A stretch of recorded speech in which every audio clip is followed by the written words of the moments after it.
Hey guys, how's it going? Today I wanted to speak about the subject of the importance of being a leader, or how to become a leader. Basically, the thing is, some people are definitely not leaders in most situations. But also in other situations, you kind of have to be a leader. Be it if you're the head of the household, or if you are a parent to someone, or you are in a position where you need to, for some reason or another, lead someone at work. And that's the thing. Okay, there are definitely some people that are more alphas.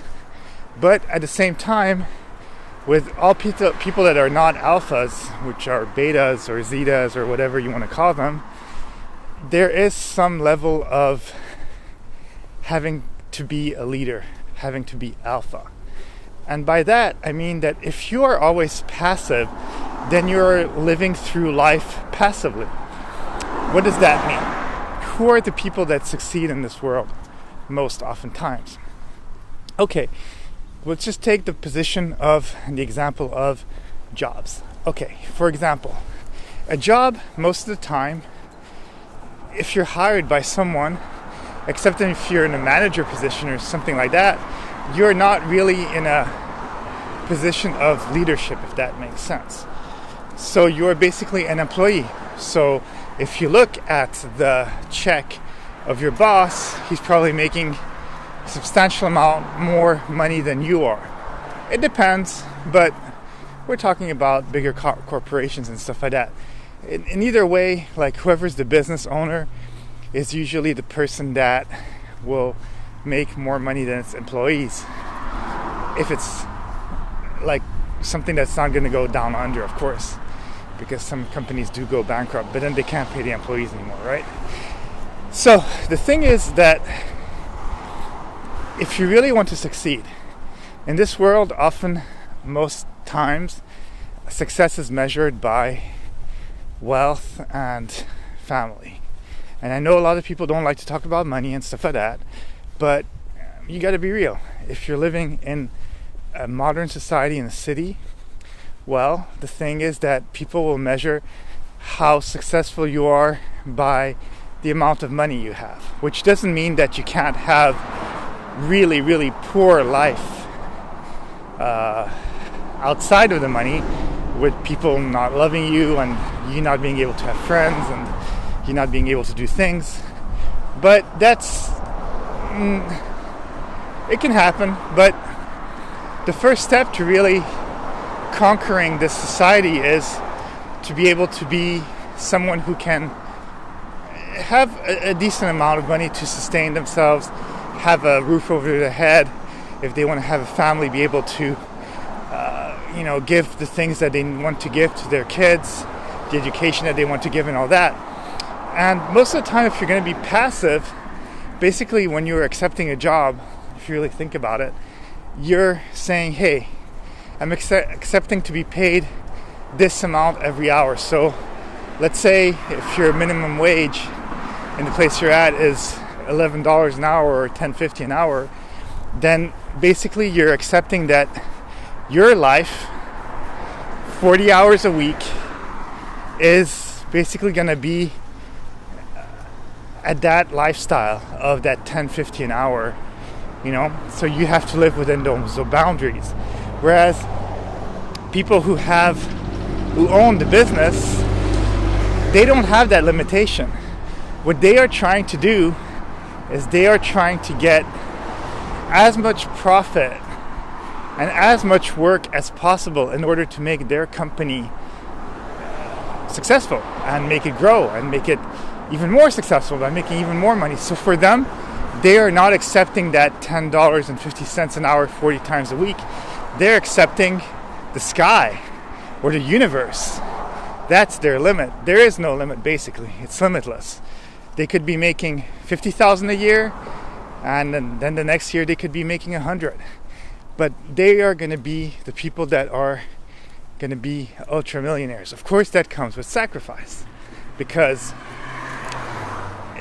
if you want to be successful, it depends on what you want to have. You want to actually find this sort of balance, obviously, because otherwise it doesn't really make sense, if that makes sense to you. Because if you're working all the time and you're making a lot of money, but then you have no life and you have nothing that you actually enjoy, then that's also like what the price you're paying for, if that makes sense. So for me, I think it's important to be omega at some points, because not omega, I mean alpha. Because what does that mean? That means that you are the leader. So you need to know what your position is.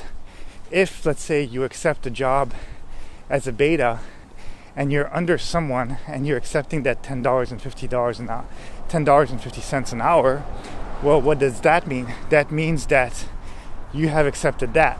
Now, within that, you can either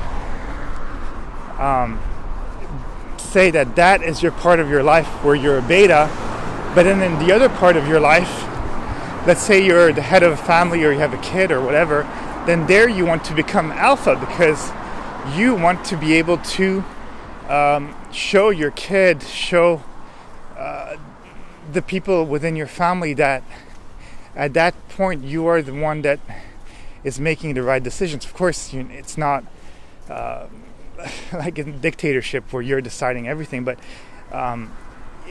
you got to show leadership in those ways. And then at work too, it can also spread into that, because you could start as a beta, and let's say your goal is to actually be able to start your own business later on and stuff like that. Then maybe you accept that $10.50 an hour, so that later on, with all the knowledge you've acquired in that company, you can actually become the alpha of your own business, be it in that field or be it in something else that's maybe a little bit better for you. So that's why it's important to kind of play that game where sometimes you're alpha, sometimes you're beta, because you can't always be alpha. Even a leader, a president, a king, or whatever might not necessarily be alpha within the family. They might be alpha within the spotlight, but then when it comes to the real important decisions, maybe it comes down to you being able to step down from that alpha role into a beta role, because I think that's also very important, if that makes sense, is that you know exactly how to be fluid and how to change things, because otherwise it doesn't work. So I'm just saying that within all alphas there are betas, and we're in all betas there are alphas too.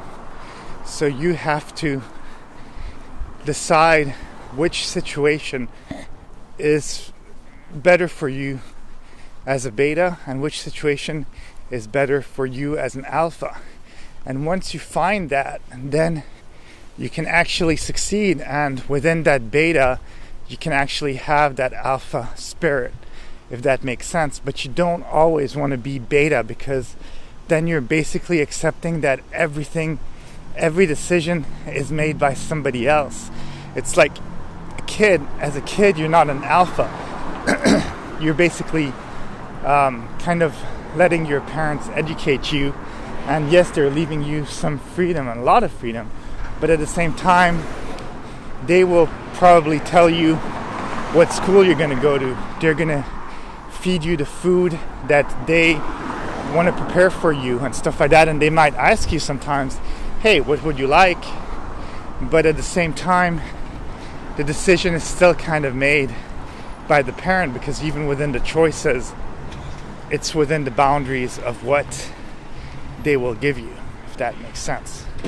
So just try to figure out for yourself when is a good moment for you to be alpha, when is a good moment for you to be beta. But definitely don't always stay as a beta, don't always stay as an alpha. And that's all I have to say. Have a great day. Talk to you soon. And I hope you enjoyed the speech.